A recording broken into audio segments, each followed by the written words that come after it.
दोस्तों, अभी तक आप लोगों ने देखा कि रोहन वहीं चबूतरे में बैठकर राधा के गेट खोलने का इंतज़ार करता है। अब आगे धीरे धीरे पूरी रात बीत जाती है। सुबह जाकर बारिश रुकती है। सुबह सुबह आयु अपने कमरे से निकलकर राधा के कमरे में जाकर देखता है। वह देखता है कि राधा अभी तक सो रही है, इसलिए वह उसे बिना जगाए ही उसके कमरे से बाहर निकल आता है।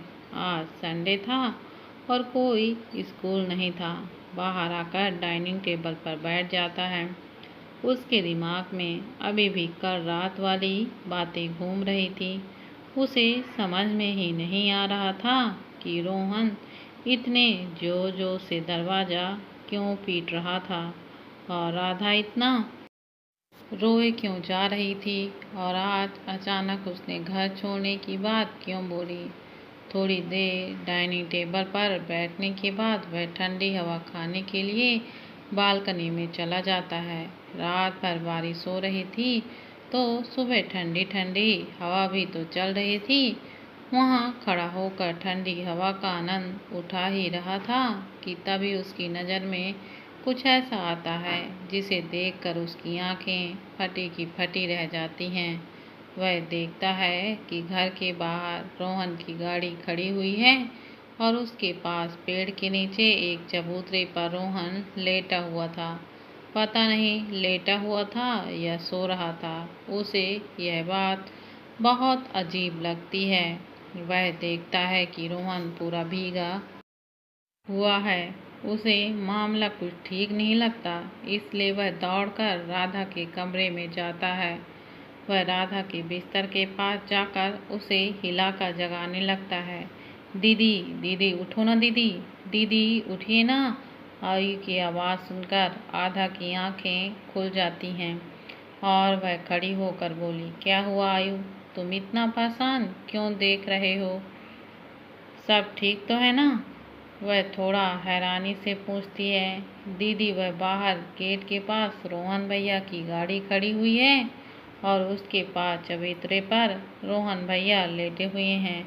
वह भी पूरे भीग चुके हैं। क्या रोहन बाहर है? वह पूरी रात यहाँ पर था?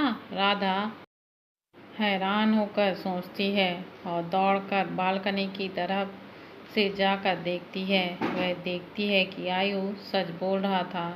रोहन वहीं चबूतरे पर लेटा था। रोहन को देखकर लग रहा था कि वह सो रहा था। उसके कपड़े पूरे तरह से भीगे हुए थे। देखकर लग रहा था कि वह पूरी रात बारिश में भीग रहा था। पर क्या वह सच में सो रहा था? राधा को इस बात की बहुत टेंशन होती है और अचानक कि बिना कुछ सोचे समझे उसके दाम बाहर की तरफ दौड़ते हैं। वह भागते हुए रोहन की तरफ जाती है और उसके पास पहुंचकर देखती है कि रोहन आंख बंद किए हुए पड़ा है और कांप रहा है। वह भी बुरी तरह से। बाहर बहुत ज़्यादा ठंडी हवा चल रही थी और रोहन पूरा भीगा हुआ था।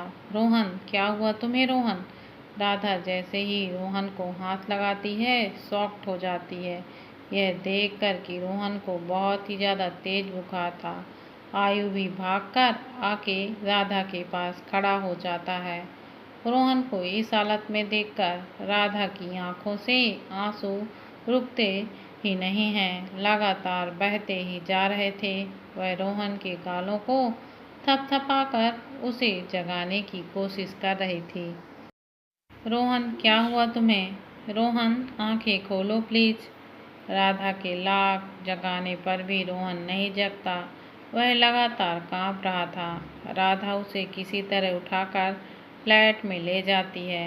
रोहन बहुत भारी था, पर वह किसी तरह से सहारा देती हुई उसे कमरे तक ले जाती है और बिस्तर पर लेटा देती है। आयु भी टेंशन में उसके पीछे पीछे आ रहा था। दीदी, क्या हुआ?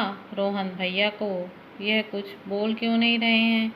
राधा रोहन के हाथों को मसलते हुए बोलती है, इसे बहुत तेज बुखार है, शायद पूरी रात बारिश में भीग रहा था। हमें जल्दी डॉक्टर को बुलाना होगा, मेरा फ़ोन उठाकर लाओ जल्दी। आयु भागकर बाहर टेबल से राधा का फ़ोन उठाकर आता है। राधा की आंखों से लगातार आंसू बह रहे थे। राधा अपने फ़ोन से तुरंत डॉक्टर को फ़ोन करके बुलाती है। जब तक डॉक्टर नहीं आता तब तक वो आयु की हेल्प से रोहन के कपड़े बदलती है, जो काफ़ी गीले हो चुके थे।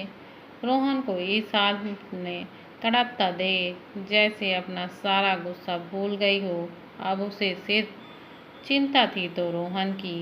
वो लगातार रोहन को उठाने की कोशिश कर रही थी। रोहन का बुखार बहुत ही ज़्यादा तेज था, जिसे देखकर राधा को उसकी बहुत ज़्यादा चिंता होने लगी थी। थोड़ी देर में डॉक्टर आता है और वह रोहन का चेकअप करता है और उसे एक इंजेक्शन देकर कुछ दवाइयाँ लिख देता है। डॉक्टर, क्या हुआ रोहन को? यह ठीक तो हो जाएंगे ना? पास में खड़ी राधा बहुत ही टेंशन में डॉक्टर से पूछती है। डॉक्टर राधा की तरफ देखकर बोलता है, मैंने इंजेक्शन दे दिया है और इनके लिए कुछ दवाइयाँ लिख दी है। आप मंगाकर इन्हें टाइम टू टाइम देते रहिएगा। बुखार उतर तो जाना चाहिए, अगर ना उतरे तो मुझे दोबारा बुलाइएगा। यह बोलकर डॉक्टर वहाँ से चला जाता है। आयु डॉक्टर को दरवाजे तक छोड़कर दरवाज़ा बंद करके वापस आता है। राधा वहीं रोहन के पास उसका हाथ पकड़कर बैठ जाती है। उसे समझ नहीं आ रहा था कि वह क्या करे। यह तुम्हें क्या हो गया है रोहन? क्या ज़रूरत थी पूरी रात यहाँ पर बैठे रहने की?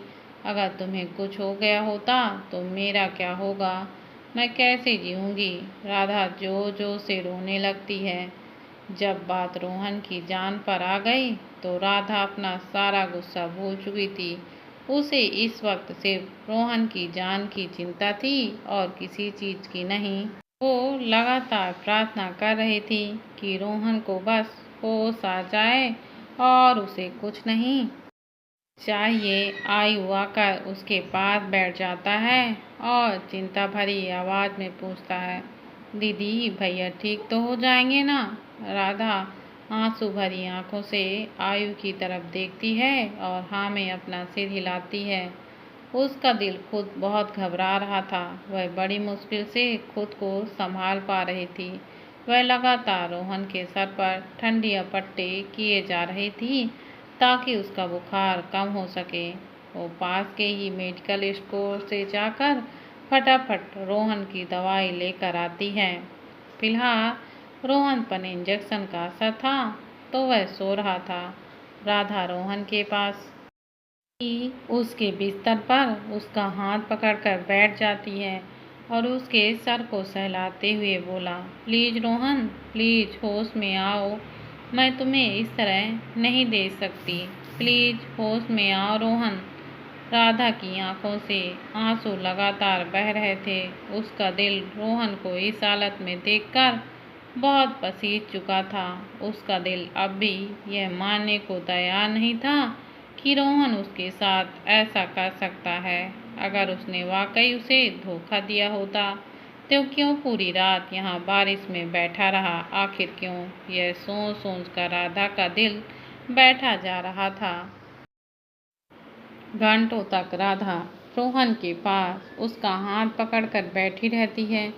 सुबह से शाम हो चुकी थी लेकिन रोहन को अभी तक होश नहीं आया था। राधा बार बार रोहन का टेम्परेचर चेक कर रही थी। भगवान का शुक्र था कि रोहन का बुखार अब उतर चुका था। राधा वहीं रोहन का हाथ पकड़े पकड़े उसके पास ही सो जाती है। आय भी अपने कमरे में बैठकर कार्टून देख रहा था। वह भी बीच बीच में आकर रोहन की हालत चेक कर रहा था।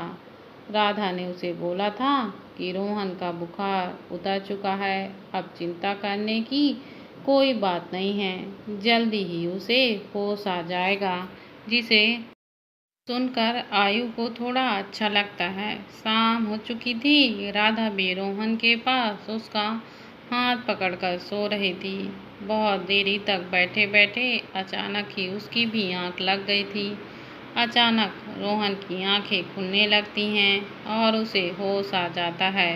वो आंखें खोलकर यहाँ वहाँ देखता है, फिर उसकी नज़र अपने पास में सो रही खूबसूरत से चेहरे पर पड़ती है। वह देखता है कि राधा उसका हाथ पकड़कर सो रही है और वह इस वक्त राधा के कमरे में उसके बेड पर है, वह भी उसके साथ। राधा को अपने पास होता हुआ देख रोहन के चेहरे पर मुस्कुराहट आ जाती है। वह धीरे से अपना हाथ उठाता है और उसके गालों में छूता है। रोहन जैसे ही उसे छूता है, उसके टच से अचानक राधा की नींद खुल जाती है। राधा देखती है कि रोहन जाग चुका है और उसे ही देख रहा है।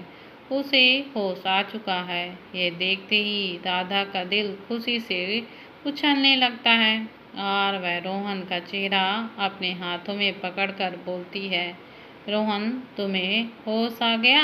अब कैसी है तबीयत तुम्हारी? कैसा फील कर रहे हो तुम? और रोहन का टेम्परेचर चेक करती है, उसके माथे पर हाथ लगाकर। राधा को सुकून की सांस आती है यह देख के कि रोहन का बुखार पूरी तरह से उतर चुका है।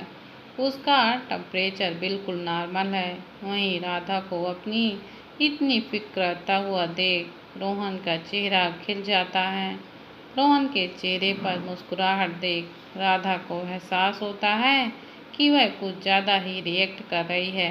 वह अचानक थोड़ा नॉर्मल हो जाती है और नॉर्मल ही आवाज़ में बोलती है, तुम्हें भूख लगी होगी, मैं तुम्हारे लिए खाना लेकर आती हूँ। राधा को अचानक रात वाला हादसा याद आ जाता है और उसका दिल फिर से दुखी हो जाता है। वह पलटकर जाने लगती है कि रोहन उसका हाथ पकड़ लेता है। राधा वहीं ठहर जाती है और सर झुकाकर बैठी रहती है। उसकी तरफ देखती नहीं है। उसकी आंखों से अचानक ही आंसू गिरने लगते हैं। रोहन उसके दुखी चेहरे को देखकर खुद भी दुखी हो जाता है। वो अपने हाथों से राधा का चेहरा अपनी तरफ करके उसकी आंखों में देखकर बोला, राधा, मैं जानता हूँ कि तुम मुझसे बहुत नाराज हो, पर क्या तुम मुझे अपनी सफाई देने का मौका भी नहीं दोगी? रोहन की बात सुनकर राधा बोली, अब सफाई देने को बाकी ही क्या है रोहन? सब कुछ तो देखा है मैंने अपनी आंखों से। यह बोलते ही राधा की आंखों से आंसू का सैलाब बहने लगता है। तुमने जो देखा वह सच नहीं था राधा, मेरा विश्वास करो। हाँ, मैं मानता हूँ कि मैंने तुमसे यह बात छुपाई कि मैं एक प्ले बॉय था, लेकिन वह मेरा अतीत था राधा, और तुम मेरा आज हो। तुम्हारे आते ही मैंने अपने अतीत को बहुत पीछे छोड़ दिया। मैं सिर्फ तुमसे प्यार करता हूँ। मेरा विश्वास करो राधा, मैं झूठ नहीं बोल रहा। रोहन की बात सुनकर दोनों आंखों में देखकर बोलती है, अगर तुमने वाकई में अपने अतीत को पीछे छोड़ दिया और तुम सिर्फ मुझसे प्यार करते हो, तो कल रात जो मैंने देखा वह क्या था? रोहन राधा को अपने थोड़ा और करीब लाकर बहुत ही सॉफ्ट लेकिन थोड़ी दर्द भरी आवाज़ में बोला, वह सब झूठ था राधा, और वह झूठ तुम्हें जानबूझकर दिखाया गया था। राधा हैरान होकर पूछती है, क्या मतलब? मैं समझी नहीं। रोहन एक गहरी सांस लेकर राधा को सब कुछ एक्सप्लेन करता है, आशी के इरादे और उसका और टीना का प्लान। सब कुछ विस्तार से बताता है, जिसे सुनकर राधा की आंखें हैरानी से फटी की फटी रह जाती हैं। फाइनली राधा को अब समझ आता है कि उसने रोहन को गलत समझा है। उसका दिल इस बात से खुश था कि रोहन ने उसे धोखा नहीं दिया, और रोहन को कसकर अपने सीने से लगा लेती है और रोने लगती है। मुझे माफ़ कर दो रोहन, मैंने तुम्हें गलत समझा, please, I am sorry. Rohan भी कस के राधा को अपने सीने से लगा लेता है।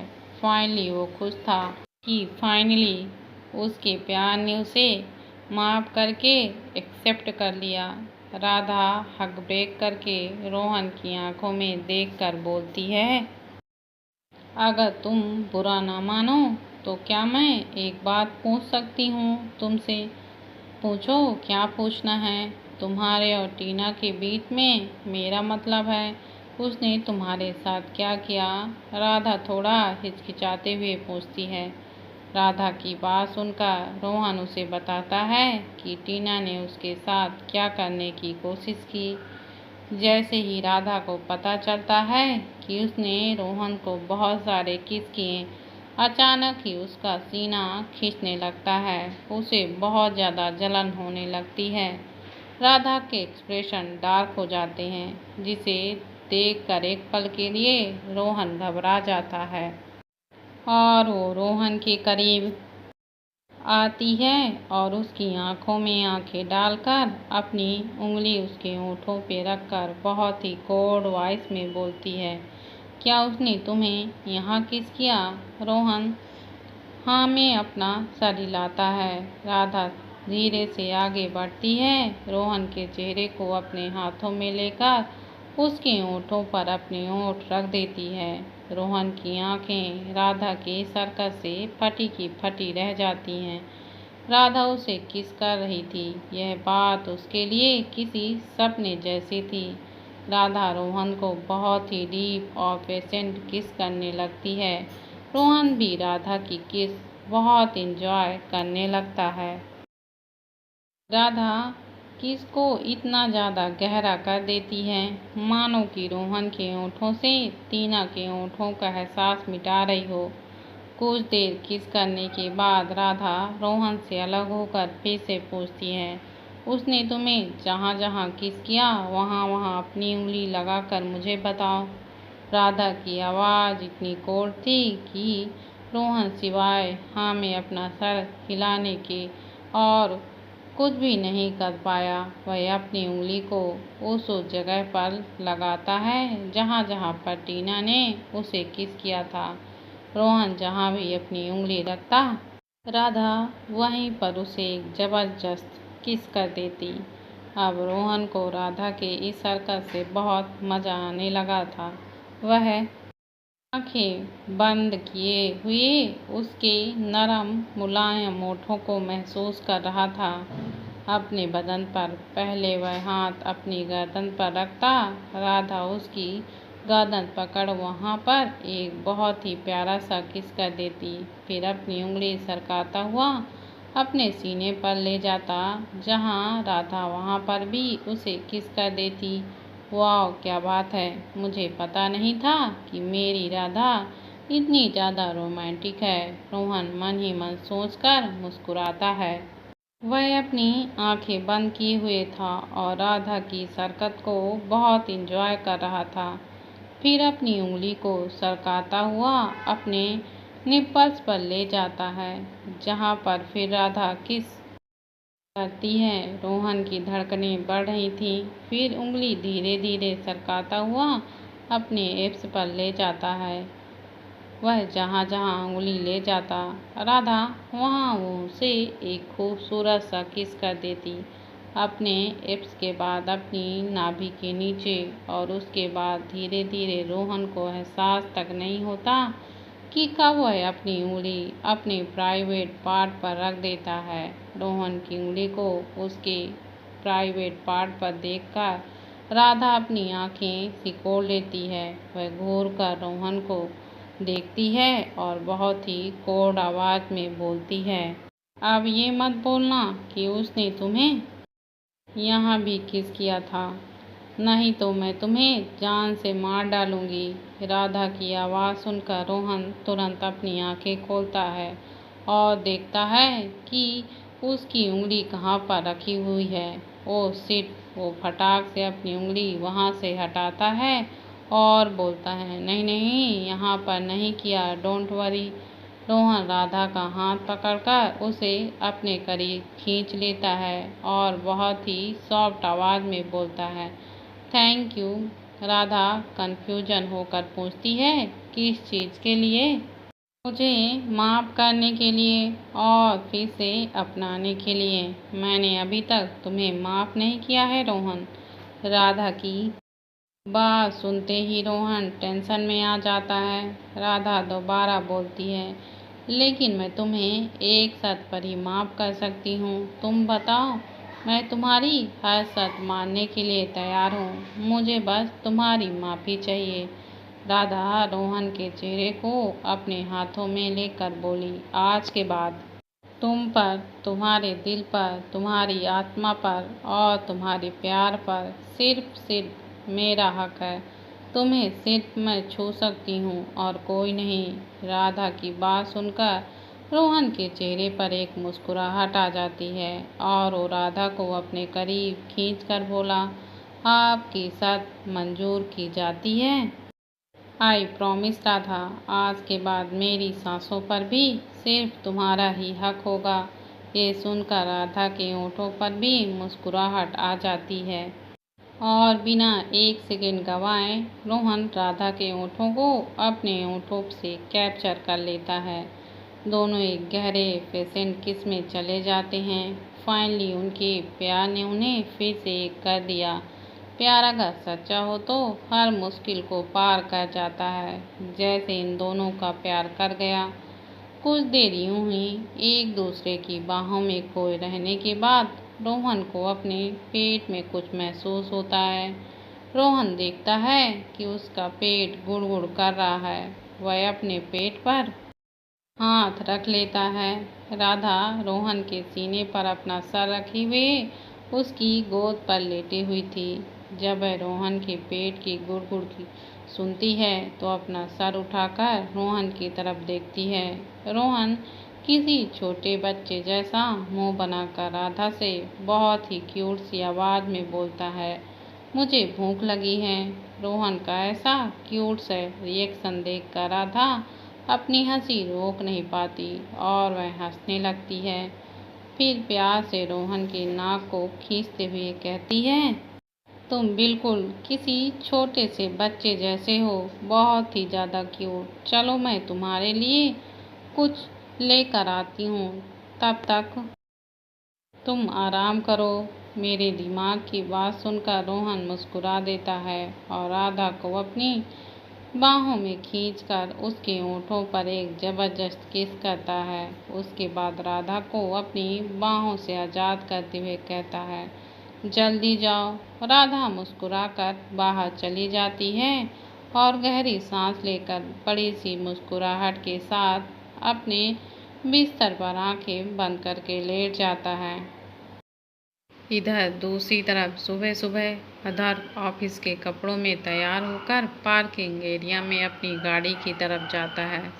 गाड़ी के पास पहुंचकर वो गार्ड की तरफ इशारा करता है और गार्ड भागता हुआ उसके पास आता है। Yes sir. गार्ड सर झुकाता है और पूछता है। अधर पास में खड़ी हुई गाड़ी की तरफ इशारा करते हुए बोला, इस गाड़ी के ब्रेक में बहुत प्रॉब्लम है। मुझे लगता है इसके ब्रेक फेल हो चुके हैं।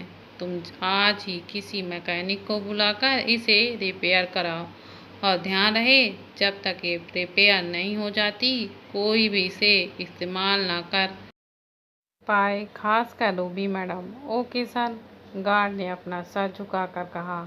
आधार स्ट्रेट फेस के साथ गाड़ी में बैठता है और गाड़ी स्टार्ट करके वहां से निकल जाता है। उसके जाते ही गार्ड अपना फ़ोन निकालता है और एक मैकेनिक को कॉल करता है।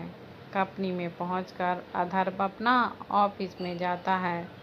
तभी उसका असिस्टेंट भागता हुआ आता है। सर, मीटिंग की सारी तैयारियां हो गई हैं। कुछ ही देर में मीटिंग शुरू हो जाएगी और सभी इन्वेस्टर्स भी आ चुके हैं। मीटिंग हॉल में आपका इंतजार कर रहे हैं। हाँ ठीक है, तुम जाओ, मैं आता हूँ। अथर्व स्ट्रेट फेस के साथ बोला और अपने केबिन में चला गया। असिस्टेंट चुपचाप वहाँ से चला जाता है। अथर्व अपना लैपटॉप का बैग खोलता है और उसमें मीटिंग की पेन ड्राइव चेक करता है। ओह शिट, इसमें तो पेन ड्राइव नहीं है। आई थिंक मैं घर पर ही भूल गया। अब क्या करूं? वापस भी नहीं जा सकता। सब इन्वेस्टर्स वेट कर रहे हैं मेरा। अधर्व कुछ देर सोचता है कि क्या किया जाए। तभी वह अपना फ़ोन निकालता है और एक कॉल करता है। गार्ड एक मैकेनिक के साथ पार्किंग एरिया में आता है। उनके हाथ में उनके औजार होते हैं। गार्ड मैकेनिक को गाड़ी के पास ले जाकर बोला, यह देखो, ये है गाड़ी जिसके ब्रेक ठीक से काम नहीं कर रहे हैं और तुम्हें आज के आज ही रिपेयर करना है। गार्ड्स एक काली रंग की गाड़ी की तरफ इशारा करते हुए मैकेनिक को बोला, ठीक है साहब, चिंता मत कीजिए, आज ही हो जाएगा। उस मैकेनिक ने गार्ड को इशारा करते हुए कहा। गार्ड वहां से चला जाता है और मैकेनिक अपने काम में लग जाता है। वहां कमरे में रूबी वॉशरूम से नहाकर बाहर निकलती है। उसने अपने बदन पर तौलिया लपेटा हुआ था।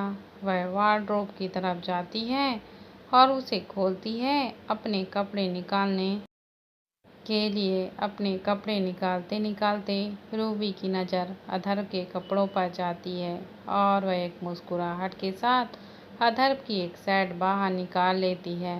वह अधर्व के शर्ट को अपने हाथों में लेकर बहुत ही प्यार से निहारती है।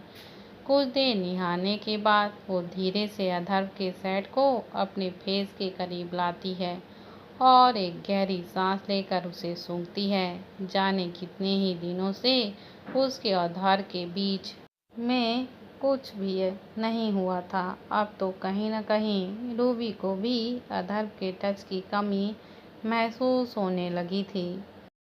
आखिर सिर्फ एक मर्द को ही औरत की ज़रूरत नहीं होती है ना, एक औरत को भी उतनी ही ज़रूरत होती है मर्द की।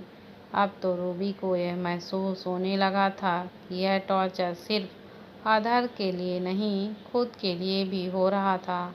अधर्व की सच्चाई पता करने के बाद रूबी के दिल में उसके लिए फीलिंग्स और भी ज़्यादा बढ़ गई थी और उसके लिए अधर्व से दूर रह पाना बहुत मुश्किल हो रहा था। हर रात अधर्व के साथ सेक्स करना और फिर उसकी बाहों में ही सो जाना, यह तो रूबी की भी आदत का हिस्सा बन चुका था, जिसके बिना अब रह पाना उसके लिए भी बहुत मुश्किल हो रहा था। रूबी अधर्व के शर्ट को कस के अपने सीने से लगा लेती है, जैसे वह अधर्व को ही हक कर रही हो। अचानक उसके दिल की धड़कनें तेज हो जाती हैं। फिर वह शर्ट को देखकर मुंह बनाकर शर्ट से शिकायत करती हुई बोली, मैंने जितना सोचा था तुम मुझसे कहीं ज़्यादा जिद्दी हो। आखिर क्यों नहीं अपनी फीलिंग्स को मान लेते। हमारे बीच की दूरियां और मुझसे और ज़्यादा बर्दाश्त नहीं हो रही हैं। रूबी अपने हाथ में अधर्व की शर्ट से ऐसे शिकायत कर रही थी जैसे वह खुद अधर्व से कह रही हो। फिर वह शर्ट को लेकर आईने के सामने जाकर खड़ी हो जाती है। अपने बदन से टॉवल को हटाकर अधर्व की शर्ट को पहन लेती है। अपने आप को अधर्व की शर्ट में देखकर उसके होठों पर एक मुस्कुराहट और गालों पर लालिमा आ जाती है। वह अधर्व की शर्ट में बहुत ही ज़्यादा खूबसूरत लग रही थी। वह शर्ट उसके हिप्स तक आ रही थी। वह अपने आप को ही हक कर लेती है जैसे कि वह अधर्व को कर रही है। तभी उसका फ़ोन बजता है और उसका ध्यान टेबल पर पड़े फ़ोन की तरफ चला जाता है। टेबल की तरफ जाकर अपना फ़ोन उठाती है और देखती है कि अधर्व का कॉल आ रहा था। स्क्रीन पर अधर्व का नाम देखकर वह शर्मा सी जाती है। फिर तुरंत अपने एक्सप्रेशन नॉर्मल करके फ़ोन उठाती है। रूबी अधर्व को छेड़ने के काफ़ी मूड में थी, इसलिए वह उसे छेड़ते हुए बोली, क्या बात है पतिदेव, अभी अभी तो घर से गए और अभी अभी कॉल कर लिया। मेरे बिना रह नहीं पा रहे हैं क्या? अपने बीवी को इतना छेड़ने के मूड में देखकर अधर्व के एक्सप्रेशन थोड़े डार्क हो जाते हैं और वह कोड आवाज़ में बोलता है, तुम अपने आप को कुछ ज़्यादा ही इम्पोर्टेंस दे रही हो। तुम्हें ऐसा क्यों लगता है कि मैंने तुम्हें कॉल इसलिए किया है क्योंकि मुझे तुम्हारी बहुत याद आ रही है। रूबी हल्का सा मुस्कुराती है और सोफे पर अपने पैर पर पैर रखकर बैठ जाती है और एक गहरी सांस लेकर बोलती है, मुझे लगा शायद तुम्हारा मन बदल गया हो और तुम अपनी फीलिंग कॉन्फ्रेंस करना चाहते हो, बस इसलिए पूछ लिया डार्लिंग। रूबी की फ्लैट भरी बातें सुनकर अधर थोड़ा हैरान हो जाता है। नो डाउट कि वह आजकल कुछ ज़्यादा ही रोमांटिक बिहेव करने लगी है, लेकिन अधर अच्छे से समझ रहा था कि वह क्या कराना चाहती है। वो भारी सी आवाज़ में रूबी से बोला, मुझे लगता है तुम्हें बुखार हो गया है। घर आने के बाद मैं तुम्हें अच्छे से डॉक्टर के पास ले जाऊंगा इलाज के लिए। मैं नहीं चाहता कि तुम्हारे पागलपन का असर मेरे दोनों बच्चों पर पड़े। अथर की बात सुनकर रूबी अपना मुंह बना लेती है और चिढ़ जाती है। मुझे कोई बुखार उखार नहीं है, समझे? बुखार तो तुम्हें है, ईगो का बुखार। खैर छोड़ो, बताओ कॉल किस लिए किया? अधर भी गहरी सांस लेकर बोला, मैं अपनी मीटिंग में प्रेजेंट करने वाली प्रेजेंटेशन की पेन ड्राइव घर पर भूल गया हूँ। किसी के हाथों जल्द से जल्द उसे ऑफिस भिजवा दो, मेरी मीटिंग शुरू होने वाली है। कहाँ रखी है ये पेन ड्राइव? वहीं बेड के सामने वाले ड्रॉवर में रखी है। रूबी खड़ी होकर ड्रॉवर खोलकर देखती है जहाँ पर एक पेन ड्राइव पड़ी हुई थी। वह उसे उठाकर बोलती है, ठीक है, मैं अभी भिजवा देती हूँ। ठीक है, मैं इंतज़ार कर रहा हूँ, थोड़ा जल्दी करो। यह बोलकर अधर फ़ोन काट कर देता है। रूबी चिढ़ते हुए फ़ोन को देखती है, खड़ूस कहीं का। रूबी अपने हाथ में पेन ड्राइव को देखती है, एक गहरी सांस लेकर बोलती है, इस इंसान को अपने काम के अलावा और किसी चीज़ की फिक्र नहीं है। फिर वह सोचती है कि किसी नौकर के हाथों वह पेन ड्राइव अधर के ऑफिस में पहुंचा दे, लेकिन अचानक उसके दिमाग में एक आइडिया आता है। वह एक डेविल सी स्माइल के साथ पेन ड्राइव को देखकर बोली, क्यों ना मैं खुद जाकर यह पेन ड्राइव अधर को दे आऊं। रूबी डिसाइड करती है कि वह खुद ऑफिस में जाकर अधर को यह पेन ड्राइव देकर आएगी। वो एक्साइटेड होकर अपने वार्डरोब से एक बहुत ही खूबसूरत सी साड़ी निकालती है और फटाफट उसे पहनकर तैयार हो जाती है। हल्के नीले रंग की साड़ी में और खुले बालों में हल्के से मेकअप के साथ वह बहुत ही कमाल की लग रही थी। वो अधर की पेन ड्राइव लेती है और घर से बाहर जाने लगती है कि तभी सरोजा आंटी रोक कर उसे बोली, अरे रूबी बेटा, कहाँ जा रही हो इतनी जल्दी में? रूबी पलट कर देखती है और एक मुस्कुराहट के साथ बोलती है, अधर के ऑफिस जा रही हूँ आंटी। वो अपना कुछ ज़रूरी सामान घर पर भूल गया है, वही देने जा रही हूँ। सरोजा आंटी के हाथ में एक डिब्बा था जिसे लेकर वह रूबी के पास आकर बोली, ठीक है चली जाना, लेकिन पहले यह खा के जाओ। सरोजा आंटी डिब्बे से एक लड्डू निकालकर उसकी तरफ करके बोली। रूबी लड्डू को देखकर सरोजा आंटी से बोली, आंटी मुझे लड्डू नहीं खाने, मेरा बिल्कुल मन नहीं है। सरोजा आंटी गहरी सांस लेकर बोली, रूबी ये कोई मामूली लड्डू नहीं है, ये गोंद के लड्डू हैं और मैंने इसमें भर भर के ड्राई फ्रूट डाले हैं ताकि तेरे दोनों बच्चे और तू बहुत ही ज़्यादा हेल्दी रहो। चल फटाफट अब इसे खा लो। ये बोलकर सरोजा आंटी रूबी के मुंह में लड्डू ठूंस देती हैं और रूबी बेचारी को वह लड्डू खाना पड़ता है। फिर रूबी आधा ही लड्डू खाकर बोली, आंटी मैं बाकी आके खा लूँगी, अभी अधर को बहुत अर्जेंट है, मुझे उसका ज़रूरी सामान उस तक जल्द से जल्द पहुंचाना है। यह बोलकर रूबी घर से बाहर चली जाती है। वहां मैकेनिक ने अपने औजार निकाल लिए थे गाड़ी की रिपेयर करने के लिए। इतने में उसका फ़ोन बजता है। वह तुरंत फ़ोन उठाकर बोला, अरे मैं बोल रहा हूँ ना कि मैं जल्द पहुँच जाऊँगा घर। मुझे पता है तुम्हारे मायके वाले आ रहे हैं, बार बार फ़ोन करके मेरे काम में टांग क्यों अड़ा रही हो? फोन पर बात करता करता मैकेनिक गाड़ी के आगे जाकर किसी कोने पर खड़ा हो जाता है। तभी रूबी पार्किंग एरिया में पहुंचती है, जहां पर 4 बड़ी-बड़ी मर्सिडीज खड़ी हुई थीं। उस वक्त वहां पर कोई भी नहीं था। रूबी को अंदाजा भी नहीं था कि उसमें से एक गाड़ी वह है जिसके ब्रेक फेल हो चुके हैं। रूबी उनमें से एक मर्सिडीज में बैठ जाती है और स्टार्ट करके वहां से निकल जाती है।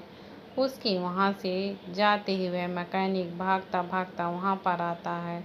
वह मैकेनिक अपना सर पकड़ के बोला, हे भगवान, यह मैडम तो वही गाड़ी ले गई जिसके ब्रेक फेल थे। अब मैं क्या करूं? वो टेंशन में वहीं खड़ा था।